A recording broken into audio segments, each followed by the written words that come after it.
ఉమ్మడి కరీంనగర్, నిజామాబాద్, ఆదిలాబాద్, వరంగల్, ఖమ్మం జిల్లాలకు చెందిన 18 కొత్త జిల్లా విశ్రాంతి ఉద్యోగ నాయకులకు, విశ్రాంతి ఉద్యోగ బంధువులకు అందరికీ పేరు పేరున నమస్కారాలు తెలియజేస్తూ, కరీంనగర్ ప్రైవేట్ ఫంక్షన్ హాల్లో జరిగిన మహాసభ, జోనల్ మహాసభ కార్యక్రమానికి మా పిలుపుని అందుకొని వచ్చిన ప్రతి వ్యక్తికి పేరు పేరున నా కృతజ్ఞత అభివందనలు.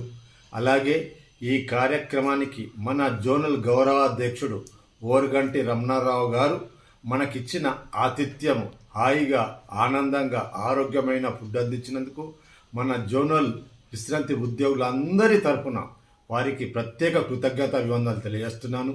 ముఖ్యంగా ఈ కార్యక్రమానికి అధ్యక్షత వహించిన రాష్ట్ర అధ్యక్ష బావుపేట రాజయ్య గారు, ప్రధాన కార్యదర్శి శ్రీ బుచ్చిరెడ్డి గారు, వారికి కూడా నేను ప్రత్యేక అభినందనలు తెలియజేస్తున్నాను.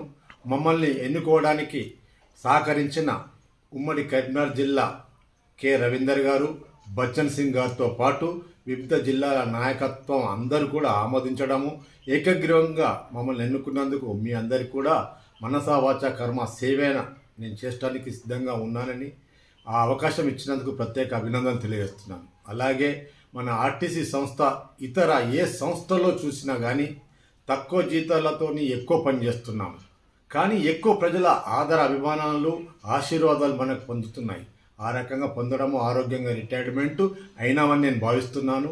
కానీ మన యాజమాన్యం ఇంతగానో 8 గంటలంటే 10 గంటలు పనిచేసినాము. రాత్రి అనక పగలనక డ్రైవర్గా, కండక్టర్గా, మెకానిక్గా, క్లర్క్గా, చివరికి డిఎం వరకు కూడా సమయపాలన లేకుండా ఎప్పుడు పిలిస్తే, ఎప్పుడు ప్రజల కోసం సర్వీస్ ఇస్తే అప్పుడు ఆ సర్వీస్ కోసం మనం నిలబడ్డాం. అటువంటప్పుడు కూడా మనకు రావాల్సిన ఏరియల్స్ కానీ, బకాయిలు కానీ, ఇతర కొన్ని చిన్న చిన్న పనులు కానీ కావడం లేదు. దానికి ప్రభుత్వం అనుకూలమైన సహకారం కూడా అందిస్తలేదని తప్పక భావించడం జరుగుతుంది. కానీ యాజమాన్యం చొరవ తీసుకొని ప్రభుత్వంతో ఆమోదం పొంది మా రాష్ట్ర నాయకత్వము మా అర్జీని పురస్కరించుకొని మాకు రావాల్సిన బకాయిలు, ఏరియల్స్, సంక్షేమాలు కూడా వెంటనే నెరవేర్చాలని మనవి చేస్తున్నాను. అలాగే అమ్మ అయితే కూడా అడిగింది అన్నం పెట్టదు.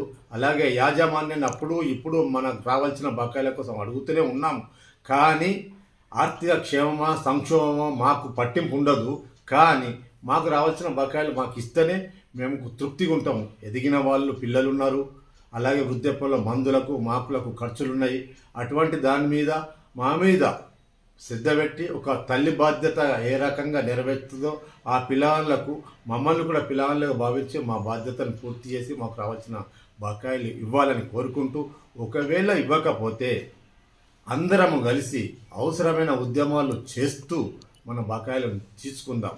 దానికోసము ప్రజాప్రతినిధుల సహకారం కూడా తీసుకుందాం. కానీ ఏ పిలుపుకైనా నిన్న కరీంనగర్లో ఏ రకంగా వచ్చినారో ఆ రకంగానే ప్రతి ఒక్కరు వచ్చి మాకు సహకరించాలని పేరు పేరున మరొక్కసారి 2 కరములు జోడించి వేడుకుంటున్నాను.